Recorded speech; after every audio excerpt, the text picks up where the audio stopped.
ভোটকে ঘিরে কুমিল্লায় এখন টানটান উত্তেজনা। এর মধ্যে কুমিল্লা ৪ আসনটি এখন আর কেবল একটি নির্বাচনী এলাকা নয়, বরং বাংলাদেশের রাজনীতির ভবিষ্যৎ নির্ধারণী এক রণক্ষেত্রে পরিণত হয়েছে। একদিকে ছাত্র জনতার বিপ্লবের জীবন্ত পোস্টার এবং ইনসাফ কায়েমের অদম্য কণ্ঠস্বর হাসনাত আবদুল্লাহ, অন্যদিকে আইনি মারপেচে ধারাশায়ী হয়ে অস্তিত্বের সংকটে থাকা বিএনপি। যখন প্রবীণ নেতা মঞ্জুরুল আহসান মুন্সির রাজনৈতিক ক্যারিয়ার সূর্যাস্তের পথে, তখন তারা নতুন দাবার ঘুঁটি চেলেছে গণ অধিকার পরিষদের জসিমউদ্দিনকে দিয়ে। কিন্তু প্রশ্ন হলো, দেবিদ্বারের মাটি কি এই ভাড়া করা নেতৃত্ব মেনে নেবে, নাকি হাসনাতের ঝড়ে তাসের ঘরের মতো উড়ে যাবে বিএনপির এই শেষ প্রতিরোধ? মঞ্জুরুল আহসান মুন্সি বিএনপির এমন এক নেতা, কুমিল্লার রাজনীতিতে যার ছিল একসময় একচ্ছত্র আধিপত্য। কিন্তু নিয়তির কি নির্মম পরিহাস! ঋণ খেলাপির দায়ে আজ তিনি নির্বাচন কমিশন থেকে আদালত পর্যন্ত দৌড়ে বেড়াচ্ছেন। গত ৩রা জানুয়ারি যখন রিটার্নিং কর্মকর্তা তাকে বৈধ ঘোষণা করেছিলেন, তখন বিএনপির ক্যাম্পে খুশির জোয়ার বয়ে গিয়েছিল। কিন্তু সেই খুশি স্থায়ী হয়নি। হাসনাত আবদুল্লার মতো একজন সচেতন প্রতিদ্বন্দ্বীর সামনে তথ্যের গোপনীয়তা কি আর টিকে থাকে? অভিযোগ এলেও মঞ্জুরুল মুন্সি কোটি কোটি টাকার ঋণ খেলাপির তথ্য গোপন করে মনোনয়নপত্র দাখিল করেছেন। অভিযোগটা করলেন স্বয়ং এনসিপি নেতা হাসনাত আবদুল্লাহ। আর এর ফলে ১৭ই জানুয়ারি আপিল বিভাগ মঞ্জুরুল আহসান মুন্সির প্রার্থিতা বাতিল করে দেয়। যখন পোড়া খাওয়া নেতা মুন্সি আদালতের বারান্দায় ঘাম ঝরাচ্ছেন, তখন হাসনাত আছেন ফুরফুরে মেজাজে। কারণ হাসনাতের শক্তি কোনো ব্যাংক ব্যালেন্স নয়, বরং তার শক্তি হল সাধারণ মানুষের ভালোবাসা এবং জামায়াতে ইসলামের মতো একটি সুশৃঙ্খল শক্তির প্রত্যক্ষ এবং পরোক্ষ সমর্থন। হাসনাত কেবল একজন প্রার্থী নন, তিনি গত ১৫ বছরের জুলুম অত্যাচারের বিরুদ্ধে এক জীবন্ত প্রতিবাদ। কুমিল্লার সাধারণ ভোটারের কাছে হাসনাত মানেই হচ্ছে পুরাতন পচা রাজনীতির অবসান। বিএনপি যখন দেখল তাদের নিজ দলীয় নেতার ভবিষ্যৎ পেন্ডুলামের মতো দুলছে, তখন তারা শেষ আশ্রয় হিসেবে আঁকড়ে ধরল গণ অধিকার পরিষদকে।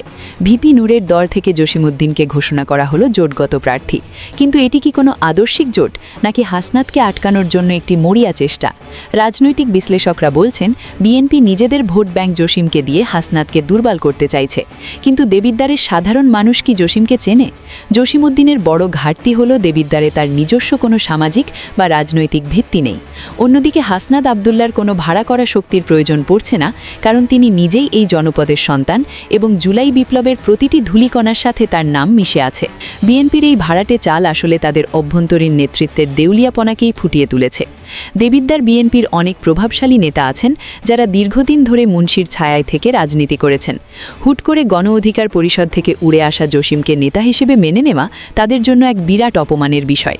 তৃণমূল থেকে খবর আসছে, বিএনপি একটি বড় অংশ জসিমউদ্দিনের পক্ষে মাঠে নামতে চরমভাবে অনীহা প্রকাশ করছে। এই নীরব বিদ্রোহ হাসনাতের জন্য আশীর্বাদ হয়ে দাঁড়িয়েছে। হাসনাত আবদুল্লাহ কেবল একজন প্রার্থী নন, তিনি ছাত্র জনতার অভ্যুত্থানের এক জীবন্ত প্রতীক। জুলাই বিপ্লবের পর বাংলাদেশের মানুষের মনস্তত্ত্বে এক বিশাল পরিবর্তন এসেছে। সাধারণ ভোটাররা এখন আর লুণ্ঠনকারী বা ঋণ খেলাপিদের রাজনৈতিক ক্যারিয়ার বাঁচাতে ঢাল হতে চায় না। হাসনাতের সবচেয়ে বড় শক্তি হলো তার ক্লিন ইমেজ এবং সরাসরি অন্যায়ের বিরুদ্ধে আঙুল তোলার সাহস। পাশাপাশি কুমিল্লার এই আসনে জামায়াতে ইসলামের যে সুসংগঠিত ভোট ব্যাংক রয়েছে, তাদের সমর্থনও এখন হাসনাতের পাল্লাকে ভারী করছে। নীতি এবং আদর্শের প্রশ্নে জামায়াতপন্থীরা সবসময়ই আপোষহীন। তারা যখন দেখছেন যে একদিকে দুর্নীতির অভিযোগে জর্জরিত নেতৃত্ব আর অন্যদিকে ইনসাফ কায়েমের অদম্য সেনানী হাসনাত, তখন তাদের পছন্দ বুঝতে আর কারো বাকি থাকে না। বিএনপি নেতা মঞ্জুরুল আহসান মুন্সির প্রার্থিতা বাতিলের বিষয়টি কেবল আইনি মারপেচ নয়, এটি একটি চরম নৈতিক পরাজয়। হাসনাত ঠিক এই নৈতিক সংকটের জায়গাটিতেই আঘাত করেছেন। তিনি চোখে আঙুল দিয়ে দেখিয়ে দিয়েছেন যে যারা ব্যাংকের আমানত রক্ষা করতে পারে না, তারা সংসদের পবিত্রতা কিভাবে রক্ষা করবে। বিএনপির তৃণমূল সমর্থকরাও ভেতরে ভেতরে এই নৈতিক দৈন্যতায় লজ্জিত। হাসনাত এই সুযোগে তুলে ধরছেন একটি সমৃদ্ধ ও কলঙ্কমুক্ত দেবিদ্বারের স্বপ্ন। যখন মানুষ দেখে একজন তরুণ কোনো পারিবারিক উত্তরাধিকার বা কালো টাকার জোর ছাড়াই বুক টানটান করে কথা বলছে, তখন সেই তরুণের প্রতি জনসমর্থন প্লাবনের মতো তৈরি হয়। রাজনীতিতে সবসময় এক আর এক যোগ করলে দুই হয় না। বিএনপি কৌশল নিয়েছে জসিমউদ্দিনকে দিয়ে হাসনাতকে রোকার, কিন্তু তারা নিজেদের ঘরে লাগা আগুন নেভাতে ভুলে গেছে। জসিমউদ্দিনের ব্যক্তিগত ইমেজ হাসনাতের কারিশমার কাছে একেবারে ইমলান। হাসনাত এখানে হাজার হাজার হাজার মানুষের সামনে দাঁড়িয়ে নতুন বাংলাদেশের কথা বলেন, সেখানে জসিমউদ্দিনের অস্তিত্ব কেবল সামাজিক যোগাযোগ মাধ্যমেই সীমাবদ্ধ। সব মিলিয়ে কুমিল্লা 4 আসনের লড়াই এখন আর কেবল ভোটের লড়াই নয়, এটি হচ্ছে ত্যাগের বিপরীতে ষড়যন্ত্রের লড়াই। হাসনাত যে নতুন বাংলাদেশের স্বপ্ন দেখাচ্ছেন, তাকে রুখে দিতে একাট্টা হয়েছে পুরাতন রাজনীতির সব শক্তি। কিন্তু মনে রাখবেন, সত্য যখন সমাগত হয়, মিথ্যা তখন বিলুপ্ত হতে বাধ্য। কুমিল্লার দেবিদ্বারের মানুষ এবার আর ভুল করবে না। তারা কোনো ঋণ খেলাপি বা ভাড়াটে প্রার্থীর পক্ষে নয়, বরং তারা দাঁড়াবে সাহসের পক্ষে, তারুণ্যের পক্ষে। প্রিয় দর্শক, আপনাদের কি মনে হয়, জসিমউদ্দিন কি পারবেন হাসনাতের জোয়ার ঠেকাতে, নাকি হাসনাত বিশাল ব্যবধানে জয়ী হয়ে কুমিল্লা 4 আসন থেকে এক নতুন ইতিহাস গড়বেন? আপনার মূল্যবান মতামত কমেন্টে জানান। ভিডিওটি ভালো লাগলে লাইক দিয়ে শেয়ার করুন এবং আমাদের সাথেই থাকুন। ধন্যবাদ।